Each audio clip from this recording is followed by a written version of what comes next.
बिस्मिल्लाहिर्रहमानिर्रहीम। अस्सलाम वालेकुम।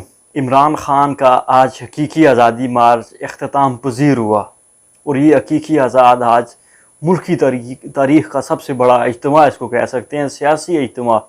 इतनी बड़ी तादाद में इससे पहले पाकिस्तान की तारीख़ में अवाम नहीं निकले। खैबर पख्तूनख्वा से लेकर पंजाब से लेकर यानी सिंध तक के लोग इमरान ख़ान को सुनने के लिए आए और सोशल मीडिया का ये हाल था कि मिलियंस ऑफ जो लोग थे वो बैठ के इमरान ख़ान को सुन रहे थे। और जो आपका इलेक्ट्रॉनिक मीडिया है, बोल न्यूज़, एयरवाई न्यूज़ और दूसरे जो चैनल्स हैं उनके ऊपर भी लोग काफ़ी बड़ी तादाद में इमरान ख़ान को उन्होंने सुना है।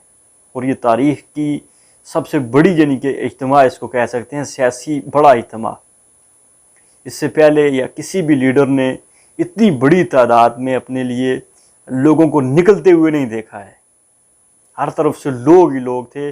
बाज़ लोग तो अभी तक रावलपिंडी पहुंच नहीं सके हैं, इतनी रश थी। मोटरवे पूरी तरह जाम था और दोनों तरफ से जो है वो गाड़ियों के काफ़िले आ रहे थे, यानी वन वे से भी और दूसरी टू वे से भी।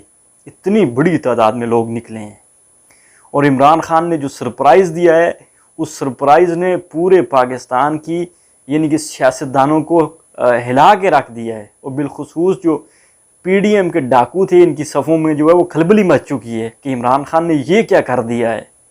इमरान ख़ान ने ऐलान किया है कि हम असम्बलियों से, सूबाई असम्बलियों से इस्तीफ़े देंगे। अगर इमरान ख़ान सूबाई असम्बलियों से इस्तीफ़े देता है तो फिर आपको नए सिरे से इलेक्शन की तरफ जाना पड़ेगा, क्योंकि इमरान ख़ान के पास इस टाइम जो हुकूमतें हैं वो दो हैं, पंजाब की भी है और खैबर पख्तूनख्वा की भी है, जहाँ पर वो अक्सरियत रखता है। अगर ये सारे लोग इस्तीफ़े दे दे तो आपको इतनी बड़ी यानी आधे से ज़्यादा मुल्क में तो इलेक्शन होंगे, तो इससे तो बेहतर है कि आप नए इलेक्शन की तरफ चले जाएं। और इमरान ख़ान ने इस्टेब्लिशमेंट, जो नई इस्टेब्लिशमेंट आई है, उसको भी जो है वो एक चैलेंज दे दिया है कि आपने किसके साथ खड़े होना है। अपने अदारे के साथ खड़े होना है, अपने अदारे की साख्त को बहाल करना है, या इन डाकुओं, इन चोरों के साथ खड़े होना है। अगर इस्टेब्लिशमेंट फिर से इन चोरों और डाकुओं के साथ खड़ी रहती है तो फिर मुल्क की हालात ख़तरे की तरफ जाएंगे, फिर ये मुल्क श्रीलंका की तरफ जाएगा। और इमरान ख़ान ने आज जो फ़ैसला किया है ना इस्लामाबाद ना जाने का, ये फ़ैसला अंतहाई यानी कि दानश्वर है। इमरान ख़ान ने बड़ी सोच समझ के ये चाल की है। अगर इमरान ख़ान आज कॉल दे देता अपने कारकुनों को, अपने वोटरों को, निकलो इस्लामाबाद की तरफ, तो यकीन करेंगे जिस हिसाब से लोग आए हैं इस्लामाबाद की तरफ, अगर ये लोग रुख करते तो ये इम्पोर्टेड नकली सरकार है, ये 2 दिन के अंदर गिर जाती। इतनी बड़ी तादाद में लोग थे, जहाँ तक नज़र पड़ती थी वहाँ तक गाड़ियों के काफ़िले, अवाम पैदल, साइकिलों पर, मोटरसाइकिलों पर, यानी कि जिसकी जहाँ तक इस्तिताअत पहुँच रही थी उसने अपने लिए वो सवारी लाई हुई थी और बग़ैर खौफ के वो लोग निकले हैं। ये पाकिस्तानी तारीख़ का सबसे बड़ा सियासी इज्तिमा है। इससे पहले इतना बड़ा सियासी इज्तिमा किसी सियासी लीडर ने नहीं किया है।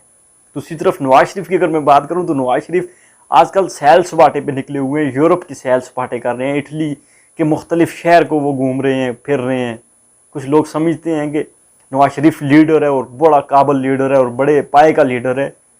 लीडर इसको कहते हैं कि 3 हफ्ते पहले इस शख्स को गोलियां लगी और उसकी टांगों में गोलियां लगी, इसको ज़ख्मी किया गया, इसने हार नहीं मानी। ये पठान है, हार मानने वाला नहीं, दोबारा से उठ के आ गया। उसने ऊपर साकी पकड़ी, किसी का सहारा नहीं लिया, अपने सहारे पे उसने कहा नहीं कोई भी करीब ना आए। अपने सहारे पे उसने स्टेज पे गया और स्टेज पे जाके कौम को फिर मोटिवेट किया। और उसने जो बातें की वो कमाल की बातें थी, यानी कि उसने आम आदमी की बात की।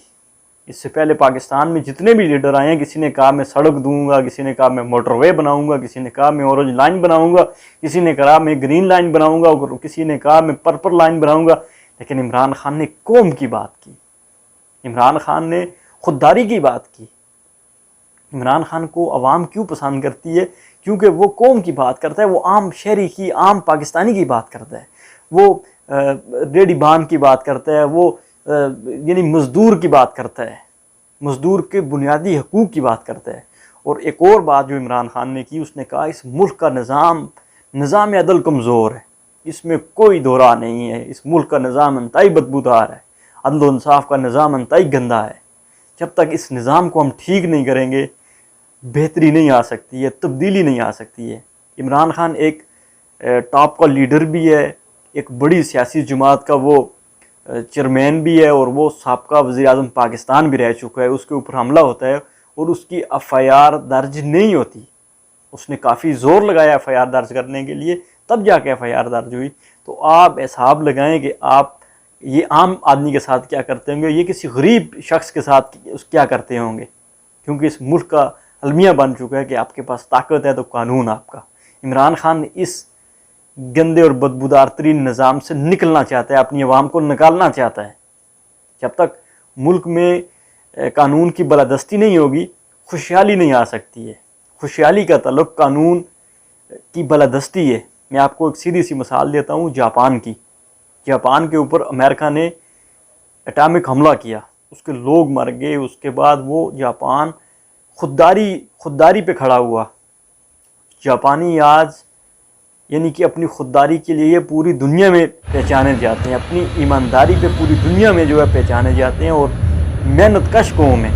ہم لوگ جاپانیوں سے کئی گنا تکڑے بھی ہیں، ہمارے اندر یعنی ٹیلنٹ بھی ہے، ہمارے اندر ہر چیز، ہر صلاحیت اللہ تعالیٰ نے ہمیں دی ہوئی ہے، لیکن مسئلہ پھر وہی آ جاتے ہیں، ہمارے ملک میں قانون کی بالادستی نہیں ہے۔ یہاں امیر تر ہو رہا ہے اور غریب تر ہو رہے ہیں۔ جب تک قانون کی بالادستی نہیں ہوگی، انصاف کا نظام ٹھیک نہیں ہوگا، ہمارا ملک نہ بہتری کی طرف جا سکتا ہے، نہ عام آدمی بہتری کی طرف جا سکتا ہے۔ تو عمران خان نے جیسے کہا کہ ہمیں عام انتخابات کی طرف جانا چاہیے، جنرل الیکشنز کی طرف جانا چاہیے۔ اس ملک کو اگر آپ نے بہتر بنانا ہے، اس ملک کے حالات کو ٹھیک کرنا ہے، عام آدمی کی زندگی کو آپ نے اگر بہتر بنانا ہے، تو آپ کو نئے انتخابات کی طرف جانا پڑے گا۔ بہت شکریہ۔